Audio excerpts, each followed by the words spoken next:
Hey maker, if you are wondering how the components you use in your projects will react when overloaded, you are in the right video.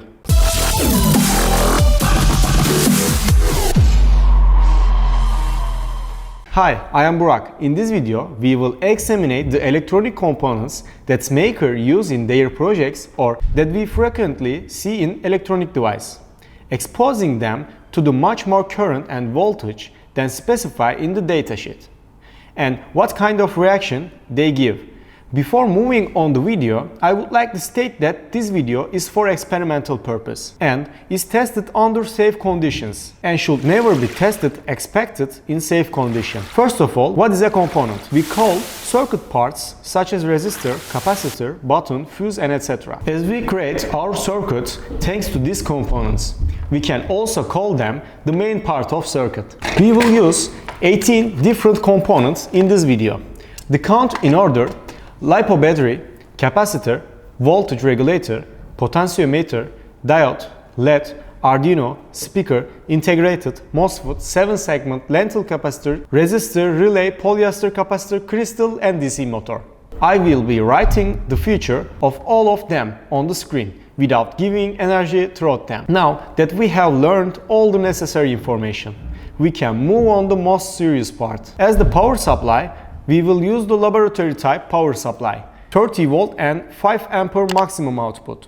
These are the most important part of the maker workshops. You can buy the power supply and all the other products I add from description section. To this test, I set up a system like this. I connected two crocodile cable, one to the negative and other to positive, to the power supply. I position a thermal camera in order to see the test more comfortably.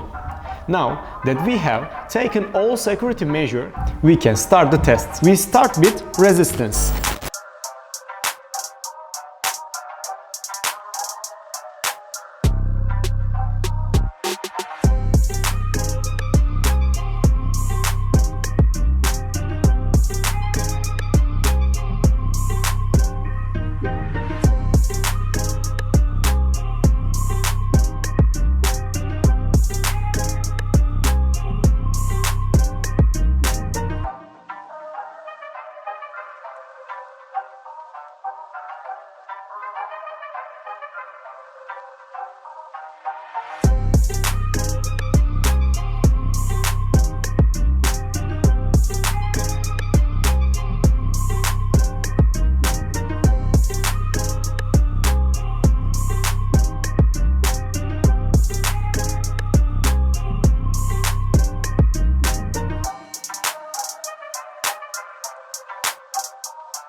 As you can see, we applied this test to dozens of components.